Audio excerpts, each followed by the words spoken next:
you a book about sea creatures. Let's see what kind of sea creatures we can find in A House for Hermit Crab by Eric Carle. Time to move, said Hermit Crab one day in January. I'm growing too big for this little shell. He had felt safe and snug in his shell, but now it was too snug. Hermit Crab stepped out of the shell and onto the floor of the ocean. But it was frightening out in the open sea without a shell to hide in. What if a big fish comes along and attacks me, he thought. I must find a new house soon. Early in February, Hermit Crab found just the house he was looking for. It was a big shell and strong. He moved right in, wiggling and waggling inside to see how it felt. It felt just right. But it looked so well, so plain, thought Hermit Crab.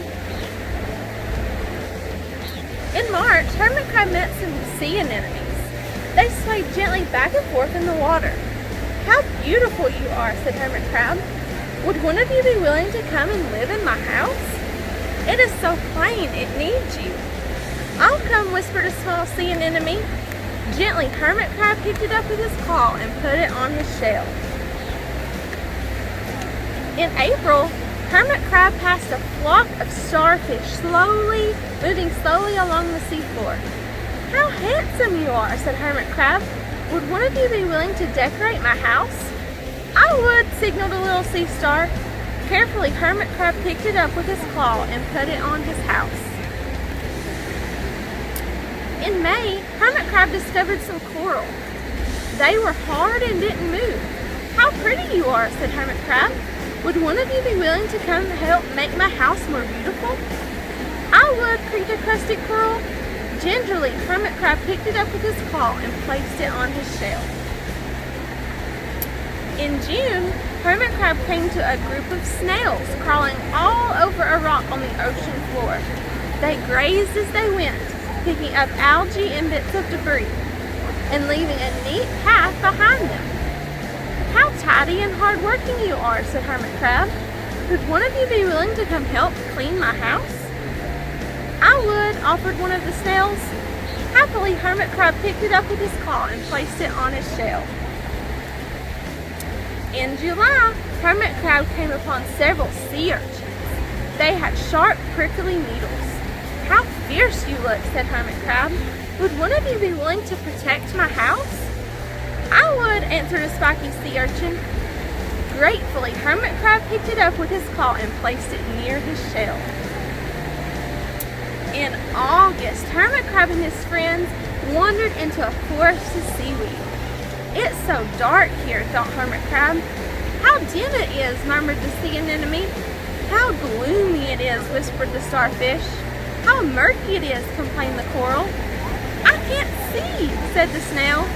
It's like nighttime, cried the sea urchin.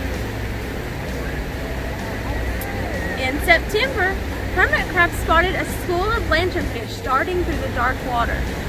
How bright you are, said Hermit Crab. Would one of you be willing to come light up our house? I would, replied one lanternfish, and it swam over near the shell. In October, Hermit Crab approached a pile of smooth pebbles. How sturdy you are, said Hermit Crab. Would you mind if I rearranged you? Not at all, answered the pebbles. Hermit Crab picked them up one by one with his claw and built a wall around his shell. Now my house is perfect, cheered Hermit Crab. But in November, Hermit Crab felt that his shell seemed a little too small. Little by little, over the year, Hermit Crab had grown. Soon he would have to find another, bigger home.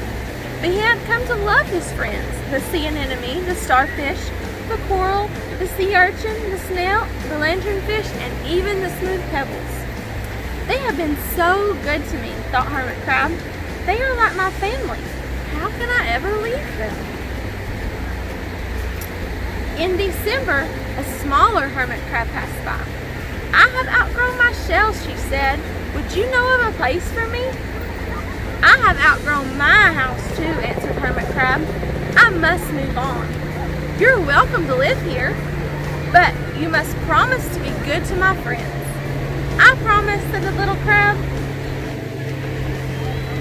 The following January, Hermit Crab stepped out and the little crab moved in.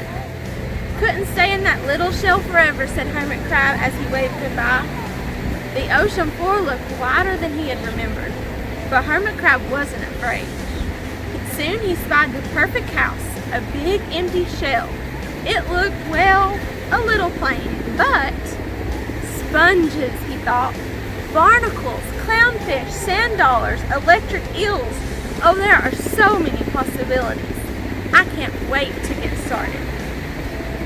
And that is the end of our book.